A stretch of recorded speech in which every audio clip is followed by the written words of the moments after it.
Consciousness returned gradually, like surfacing from the depths of a dark ocean toward a distant glow. Isa White Haven first noticed softness, a luxurious comfort she had never known in her life.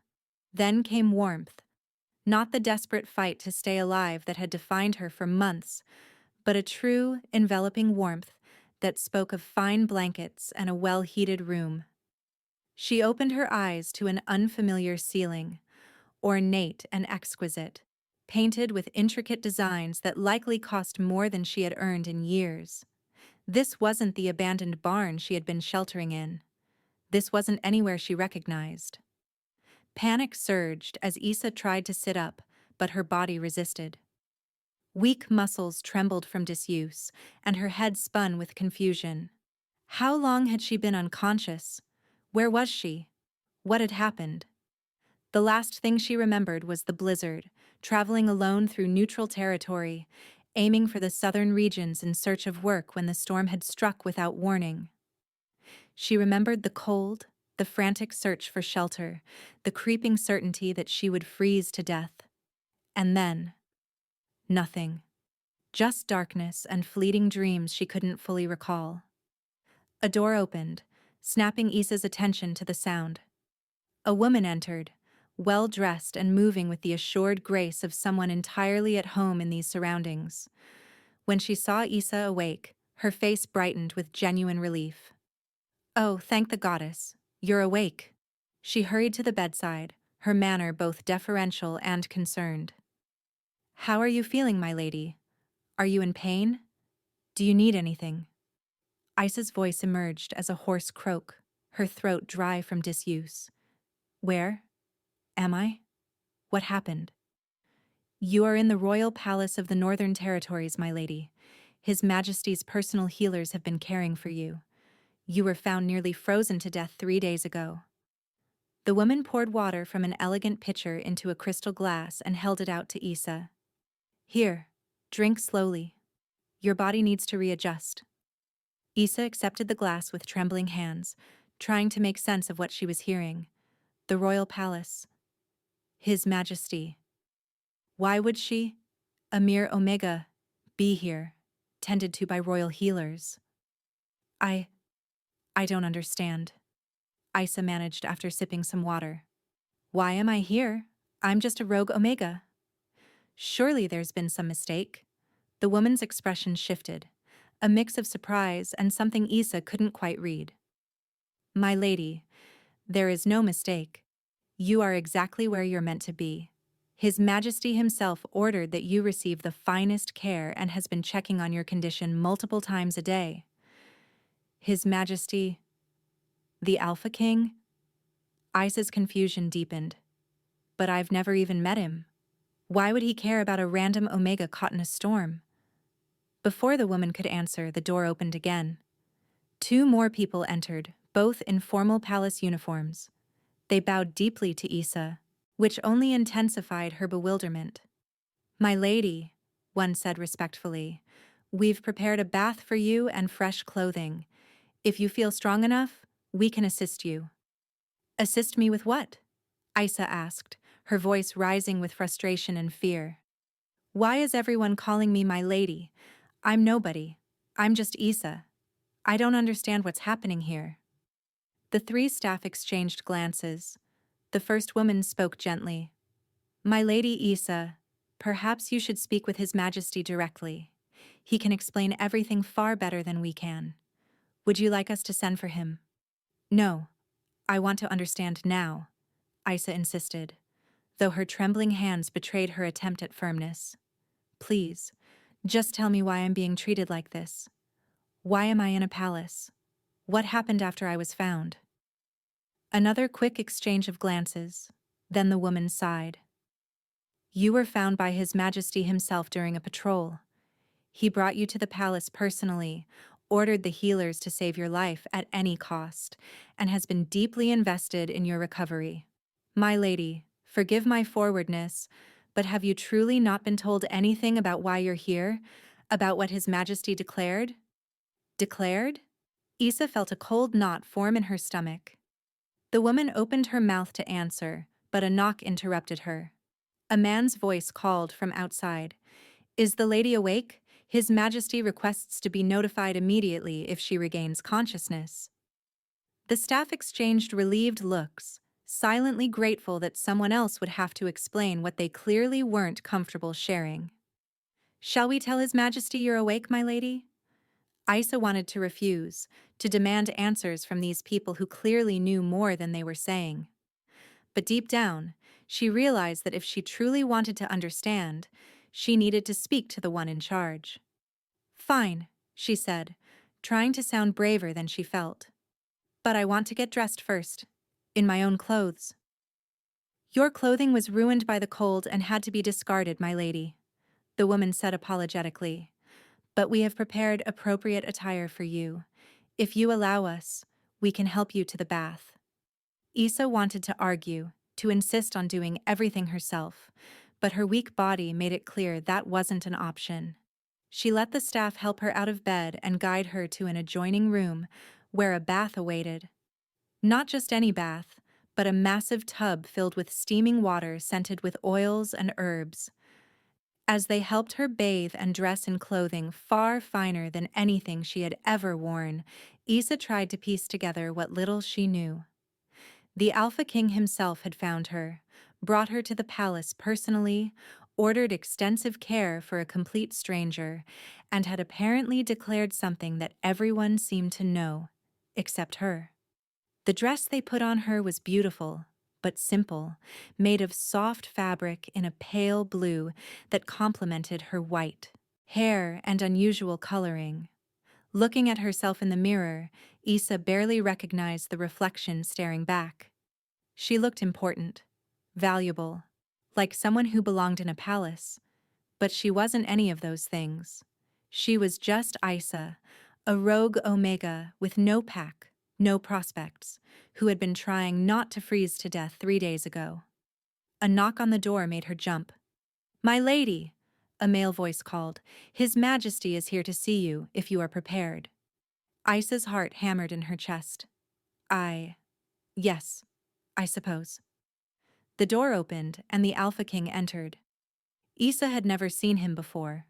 Rogues didn't usually come close enough to royalty to know their appearance, but she could tell he was someone powerful even without context.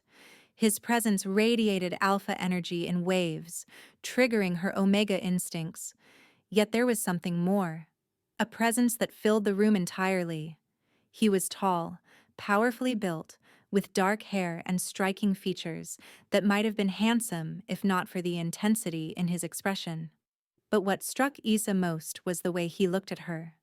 Not with the dismissal or disgust she was used to from others when they noticed her albinism, but with something like relief or recognition, or perhaps both.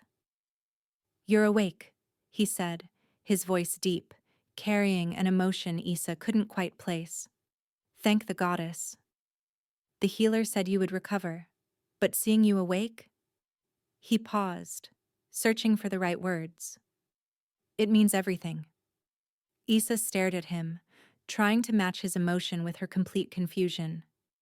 "Your Majesty," she began carefully, "I'm grateful you saved my life. But I don't understand why I'm here, or why everyone is treating me like I'm someone important. I'm just a rogue Omega you happen to find. Surely you have more important things to—" "You're not just anything," the Alpha King interrupted, stepping closer. "And you are definitely not just a random Omega I happen to find. Isa, do you truly not remember anything after the blizzard? Nothing about how we met or what happened afterward?" "I don't remember meeting you at all," Isa admitted. "The last thing I recall is trying to find shelter from the storm. Everything after that is blank until I woke up here." Something shifted in the Alpha King's expression, concern mixed with realization. "The healers warned this might happen. They said the hypothermia and exhaustion could affect your memory, but I had hoped." He exhaled slowly. "I'm Darius Stormborn, Alpha King of the Northern Territories, and we need to talk about some things that happened while you were unconscious." The formality in his tone made Isa's stomach tighten. "What things? Your Majesty, please. Everyone keeps acting like I should know something, but I don't understand any of this. What happened? Darius pulled a chair closer and gestured for her to sit, taking another one for himself. 3 days ago, he began. I was on patrol along the border territories during the blizzard. We were searching for wolves trapped by the storm. That's when I found you. Collapsed in the snow, barely breathing, minutes from death. He leaned forward, his gaze locked on hers, intense and unwavering. When I reached you, when I saw you lying there dying, something happened that I never expected. He took a breath. The mate bond formed. Instant. Unmistakable. Isa froze. You are my true mate, Isa. The one person in all existence the moon goddess created specifically for me. The words hit her like a physical blow. A mate bond. With the Alpha King. Impossible. That kind of destiny didn't belong to someone like her. She struggled to speak. That's not possible. You're the Alpha King. I'm nobody. The moon goddess would never pair us. There has to be some kind of mistake. There is no mistake, Darius said, his voice steady and sure. I've lived for more than 200 years, Isa. I know exactly what the mate bond feels like. The moment I touched you, when my wolf recognized you as ours, everything changed. But I was unconscious, Isa protested. I didn't feel anything. How can there be a bond if I wasn't even aware of it? The bond forms when the souls recognize each other, Darius explained gently. Not the mind, not the body. The soul. You'll feel it now that you're awake, if you pay attention. That pull toward me, that sense of rightness when we're close, that warmth in your chest that has nothing to do with the room. Isa wanted to deny it, but his words slid into her awareness like a key turning in a lock. The warmth in her chest. The subtle pull toward him. She'd assumed it was simply her omega instincts reacting to a powerful alpha. Normal. Expected. But this felt different. Deeper. Like something woven into the core of her being. Okay, she said slowly, struggling to stay calm despite the rising panic. So the mate bond formed. Fine. But that still doesn't explain why everyone is treating me like royalty. A bond is private. Most wolves don't share anything until... I declared you my chosen mate publicly, Darius cut in, his tone carrying a hint of apology. The day after I found you, when the healers said you would survive, I made an announcement to the royal court and sent word to all major packs. I claimed you as my mate and future queen in front of hundreds of witnesses. Isa felt the blood drain from her face. You what? I know it's overwhelming, Darius rushed to say. And I know I made the decision while you were unconscious, which meant you had no chance to speak for yourself. But Isa, I had to. The mate bond is sacred. Rare. Once I recognized you as mine, I couldn't risk anyone trying to claim you or dismiss you. By declaring you publicly, I ensured you would be honored and protected. Protected from what? Isa demanded, her voice cracking with disbelief. I'm a rogue Omega. Nobody is lining up to claim me, and all you ensured is that hundreds of wolves know something I didn't even agree to.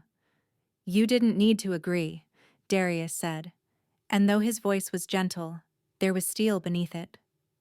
The mate bond doesn't require permission. It simply is. But Isa, listen to me. I didn't do this to trap you, or take away your choices. I did it to make sure no one could harm you, dismiss you, or undermine your place while you healed. By making decisions about my life without asking me? Isa pushed herself to her feet, even though her legs trembled. She needed distance, needed space to think. By telling an entire kingdom that I'm going to be their queen before I even knew your name? She shook her head, hurt and anger twisting inside her. That isn't protection, Your Majesty. That's control. He flinched, actually flinched, her words hitting him harder than she expected. Genuine remorse flickered across his face. "You're right," he said softly. "I should have waited. I should have let you wake and make your own choices. But Issa, when the mate bond forms, especially after centuries of waiting, it makes you irrational, possessive. My wolf insisted that the entire world needed to know you were mine, that you had to be protected at any cost." "I'm not yours," Issa said, even though the mate bond in her chest tightened in protest. "A bond doesn't make me property, and declaring me your mate in front of witnesses doesn't change the fact that I'm a nobody who has no idea how to be a queen." "You're not a nobody," Darius replied, his voice low and steady. "And you don't need to know how to be queen today. Those things can be taught. What matters is who you are." He held her gaze, unflinching. "And Issa, even unconscious, even in the short time you've been awake, I can see you're exactly what this kingdom needs." "You don't know anything about me," she whispered. "I know you survived alone as a rogue Omega through one of the harshest winters we've seen in decades," Darius said. "I know you were traveling south, likely looking for work or safety, choosing danger over begging at pack borders. I know my healers found old injuries that healed without care, which means you've been fending for yourself for a long time." He stepped closer, slow and careful, as if afraid to overwhelm her. "That tells me you're strong, independent, resilient. And when I found you lying in that snow, freezing, barely breathing, the thought of losing my mate before I even knew her broke something in me. I didn't choose this bond, Issa, but I'll honor it for the rest of my life, whether you accept it or not." The sincerity in his voice chipped away at her anger. She wanted to stay furious, wanted to scream at how unfair it all was, how he had upended her life without her consent. But looking at him now, seeing the emotion simmering beneath the surface, she couldn't hold on to the rage. "I'm scared," she admitted, her voice trembling. 3 days ago, I was trying not to freeze to death. Now you're telling me I'm supposed to be queen of the entire Northern Territories. I don't even know how to begin processing that. I don't know how to be what everyone expects." "Then don't try to be what they expect," Darius said gently. "Just be yourself. That's all I'm asking. Be who you are, and let me show you that who you are is exactly who I want beside me." "And if I can't do this?" she whispered. "If I'm not strong enough or smart enough or enough to be queen, then we'll figure it out together." He smiled then, a real one, and it softened every sharp line in his face, transforming him from intimidating ruler to someone almost warm. "But I don't think you'll fail. I think you're going to surprise everyone, including yourself." A knock at the door made Issa jump, and a servant stepped inside with a respectful bow. "Your Majesty, forgive the interruption, but the council is asking when they may meet the lady. Several noble families are also requesting audiences." Issa felt panic clutch at her chest, but Darius lifted his hand before she could speak. "Tell the council and the nobles that Lady Issa is still recovering and will meet them when she's ready. Anyone who has a problem with that can take it up with me personally."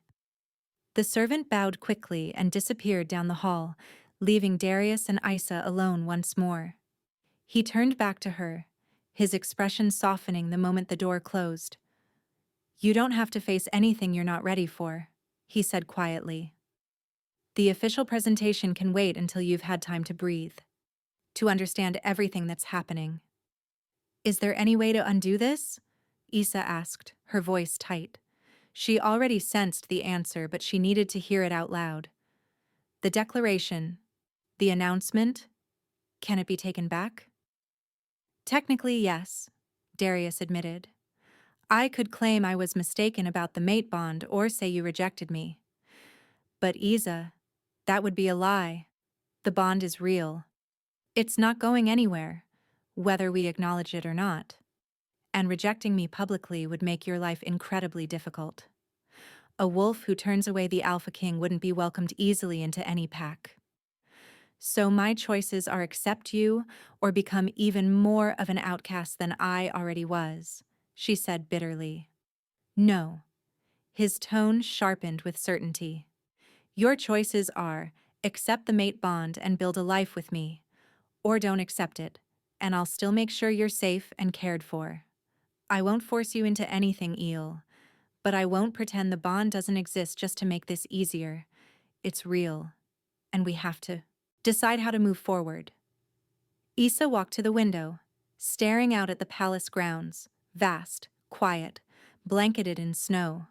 She recognized now that these weren't just royal gardens, they were his gardens, and they would be her view if she chose to stay. Can I have time? She asked softly, not turning around. Time to think, to adjust, to understand what I want. Of course, he replied immediately. Take all the time you need. I'll make sure no one pressures you with expectations. She heard his steps move toward the door, then stop. Issa, he said gently, remorse pulsing through every word. I'm sorry for announcing it before you had a say, for throwing you into this without your consent. If I could take back the way it happened, I would. But I can't undo it. All I can do now is move forward in a way that respects your choices, while being honest about what exists between us. After he left, the room fell into heavy silence.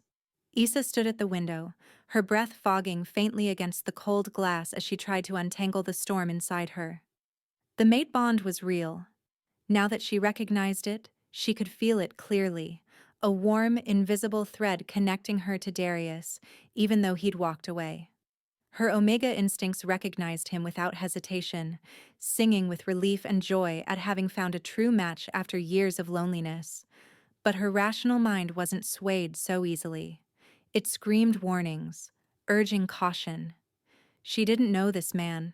She didn't know if she could trust him. Didn't know if she was capable of being what he needed her to be.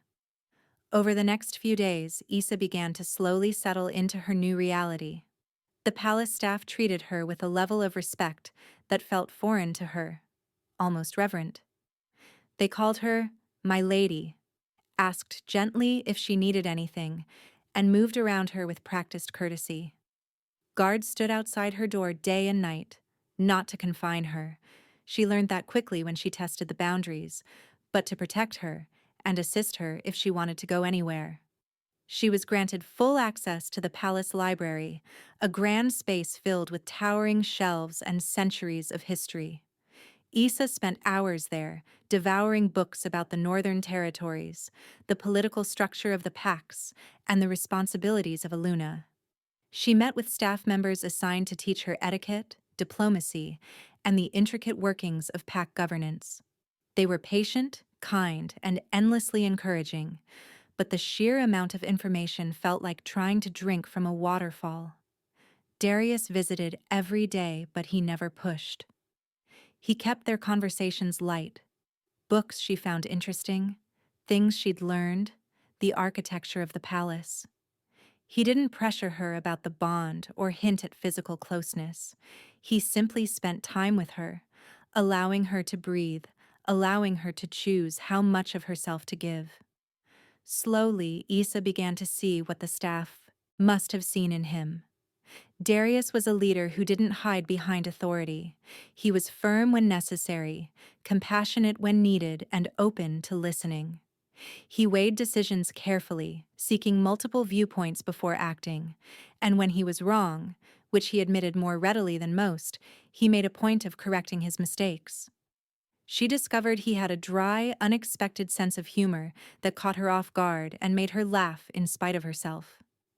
He loved to read, loved to discuss philosophy, and had an almost disarming patience when answering her questions. He never made her feel small for not knowing the things others learned growing up in a pack. And little by little, almost against her will, Issa felt herself falling for him. It was never the grand gestures. It was the small things, How her favorite tea always appeared at breakfast without her asking.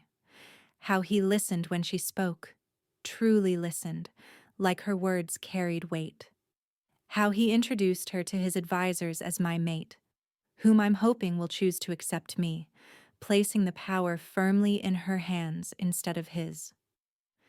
2 weeks after she'd awakened, Isa was wandering through the palace gardens when Darius found her. The snow had receded, revealing winding paths and the dark soil of dormant flower beds. She stood quietly, trying to imagine what the gardens might look like in spring. "A penny for your thoughts?" Darius asked as he approached. "I was thinking about how different my life would have been if that blizzard hadn't happened," Isa said softly. "If I'd made it south like I planned, if I'd found work with some pack, or kept going as a rogue, I'd probably still be struggling to survive, trying to find my next meal, hoping I wouldn't freeze in the next storm." "Do you wish it had gone that way?" he asked. There was a quiet vulnerability in his voice, as though her answer carried a weight he wasn't sure he could bear. "No," Isa said, surprising herself with the certainty behind the word. "I don't wish that. This is terrifying and overwhelming, and I still don't know if I'm capable of being what you need. But I don't wish I was still out there alone and afraid." She turned to face him completely. "I've been thinking about what you said. The mate bond, the choices, all of it. And I think I finally understand what you meant. Declaring me your mate. That wasn't about control. It was you trying to protect me the only way you knew how. Yes, it took away some choices, but it also gave me options I never would have had on my own." "But?" Darius asked gently, sensing the shift in her voice. "But I need you to understand something," Isa continued. "If I accept this bond, if I agree to be your mate and your queen, it has to be because I choose it. Not because I feel obligated, not because the alternative is worse, and not because the bond makes me feel things I can't fully control. It has to be my decision, freely made, because I want this life with you." "I understand," Darius said quietly, "and I wouldn't want it any other way." "I'm not there yet," Isa admitted. "I'm getting there, I think. But I still need time. I need more chances to know you as a person, not just the Alpha King. More moments to find out if I can actually do this. If I can learn to be queen without completely falling apart." "Take all the time you need," Darius assured her. "I've waited 200 years for my mate. I can wait longer for her to be ready." Isa gave a small, fragile smile. "What if I'm never ready? What if I always feel like I'm not good enough?" "Then you'll be exactly like every great leader who's ever lived," Darius replied. "The good ones always doubt themselves, Isa. The ones who never question whether they're good enough.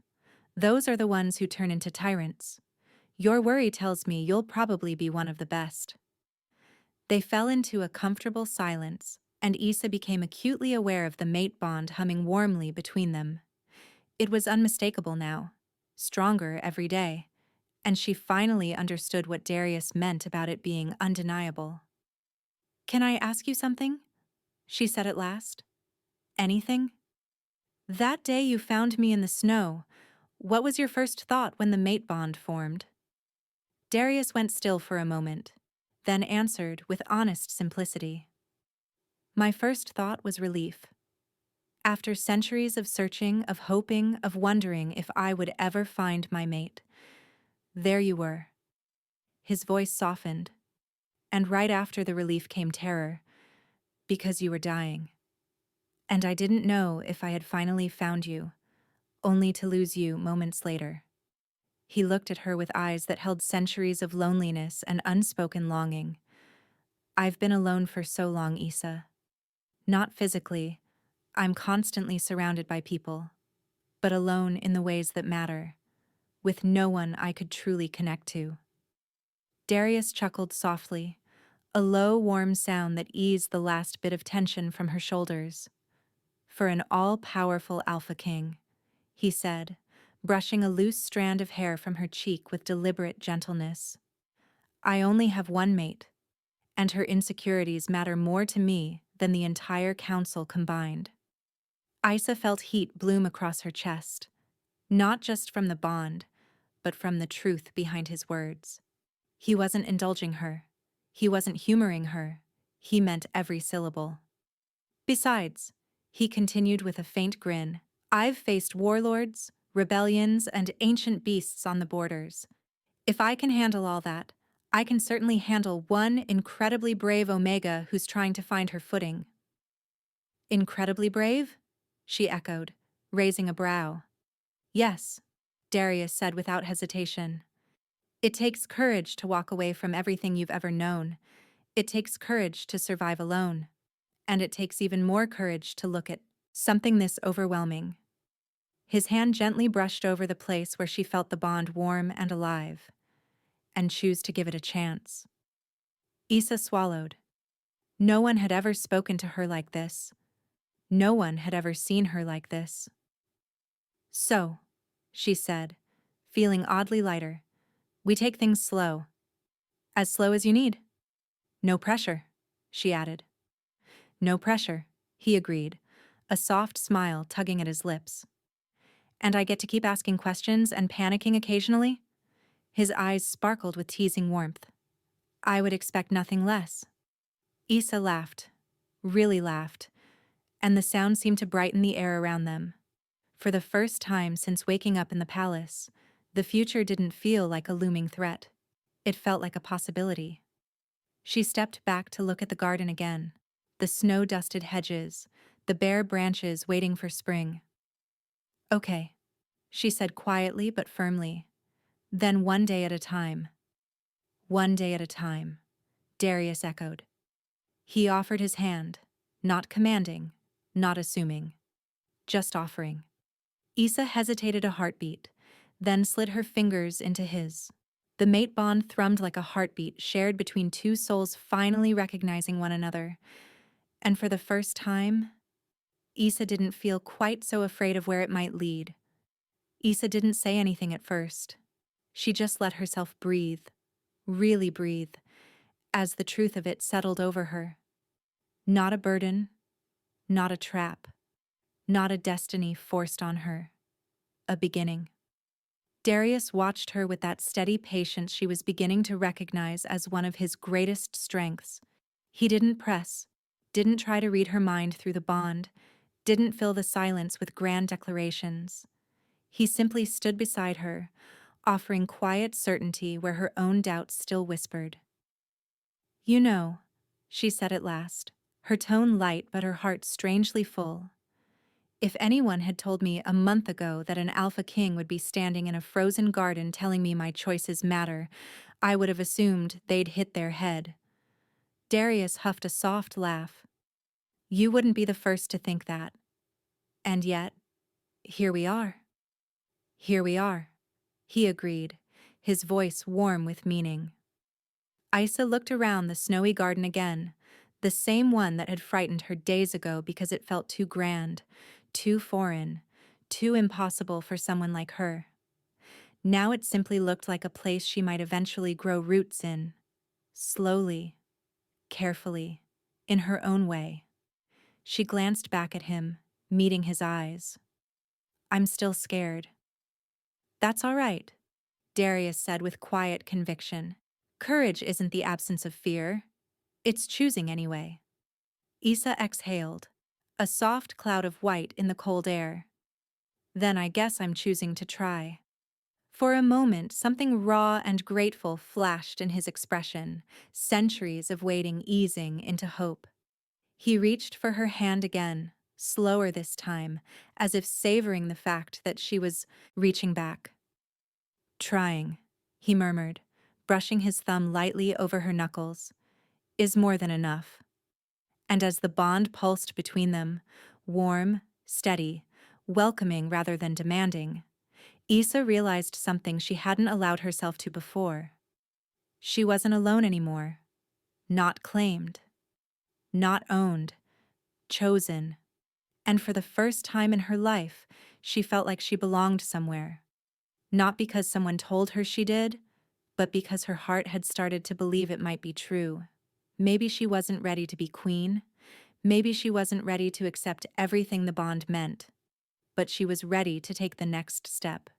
And with Darius beside her, patient, steady, and stubbornly respectful of her pace, that was enough.